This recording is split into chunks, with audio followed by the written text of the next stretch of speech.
राजस्थान की वित्त मंत्री दिया कुमारी ने बुधवार को विधानसभा में अपना तीसरा पूर्ण बजट पेश किया। लगभग 3 घंटे चले इस भाषण में उन्होंने सरकारी कर्मचारी, किसानों, महिलाओं और युवाओं के लिए कई महत्वपूर्ण घोषणाएं करी। बजट में बुनियादी ढांचे के विकास और स्वास्थ्य सेवाओं को बेहतर बनाने के लिए खास जोर दिया गया। वित्त मंत्री ने प्रदेश के लाखों सरकारी कर्मचारियों को खुश करते हुए 8वें वेतन आयोग के गठन के लिए एक हाई पावर कमेटी बनाने का ऐलान किया।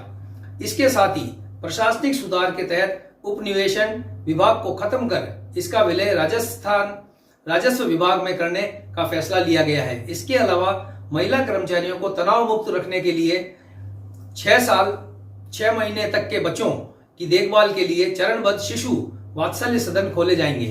स्वास्थ्य क्षेत्र में सरकार ने माननीय कदम उठाते हुए घोषणा की है कि आप बिना दस्तावेजों वाले मरीजों को भी राजस्थान में मुफ्त इलाज मिल सकेगा। सड़क दुर्घटनाओं में सहायता के लिए राज्य सुरक्षा योजना शुरू होगी। नेशनल हाईवे पर एम्बुलेंस तैनात रहेगी। मानसिक स्वास्थ्य के लिए राज ममता कार्यक्रम और एसएमएस अस्पताल में नया मेंटल हेल्थ केयर सेंटर खोला जाएगा।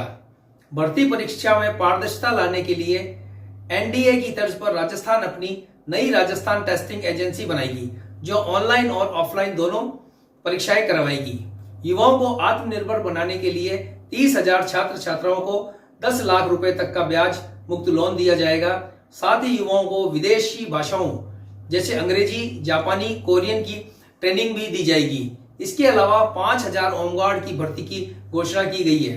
किसानों को 25,000 करोड़ रुपए का ब्याज मुक्त फसली कर्ज दिया जाएगा। आगामी वर्ष में अल्पकालीन फसल ऋण योजना के तहत 35 लाख किसानों को 25,000 करोड़ का कर्ज बांटा जाएगा। इस कर्ज पर लगने वाले ब्याज को बोझ लगभग 800 करोड़ सरकार खुद उठाएगी। अगले साल 50,000 सोलर पंप लगवाए जाएंगे। कृषि यंत्रों, फार्म पॉन्ड, डिग्गी निर्माण और तारबंदी पर बड़े अनुदान की घोषणा भी की गई है।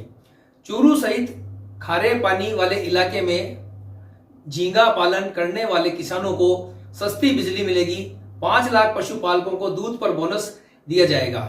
कृषि विश्वविद्यालय में भर्ती की जाएगी। कृषि शिक्षा एवं रिसर्च को गति देने के लिए विश्वविद्यालय के खाली पद भरे जाएंगे। पहले चरण में 443 रिक्त पदों पर भर्ती की जाएगी। साथ ही ऊर्जा को बढ़ावा देने के लिए अगले साल 50,000 नए सोलर पंप लगाए जाएंगे। मुख्यमंत्री लखपति दीदी योजना में कर्ज सीमा बढ़ाकर 1.5 लाख रुपए कर दी गई है। महिला स्वयं सहायता समूह अब 1 करोड़ रुपए तक का लोन ले सकेंगे। रूरल और वुमेन बीपीओ, राजसखी स्टोर और नए महिला पुनर्वास केंद्र खोलने की भी घोषणा हुई है।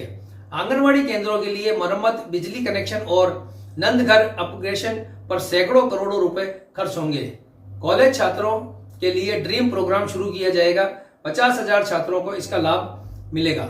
युवाओं को अंग्रेजी, जापानी और कोरियन भाषा की ट्रेनिंग भी दी जाएगी।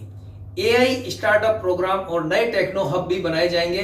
मेधावी छात्रों को लैपटॉप, टैबलेट के लिए 20,000 का ई वाउचर, 40 लाख बच्चों की यूनिफॉर्म के लिए 250 करोड़ और छात्राओं को साइकिल के लिए ई वाउचर और स्कूलों की मरम्मत के लिए 550 करोड़ रुपए खर्च किए जाएंगे। 1800 करोड़ की लागत से नई सड़क और ब्रिज बनेंगे। 15 नई रेलवे ओवरब्रिज व अंडरब्रिज प्रस्तावित है। 4 जिलों में एयरपोर्ट के लिए सर्वे कराया जाएगा। डिजिटल अरेस्ट जैसी घटनाओं की रोकथाम के लिए cyber crime system control centre खुलेंगे। सरकारी जमीनों के डिजिटल रिकॉर्ड के लिए मरुधरा राजभूमि डिजिटल एड्रेस बनाया जाएगा।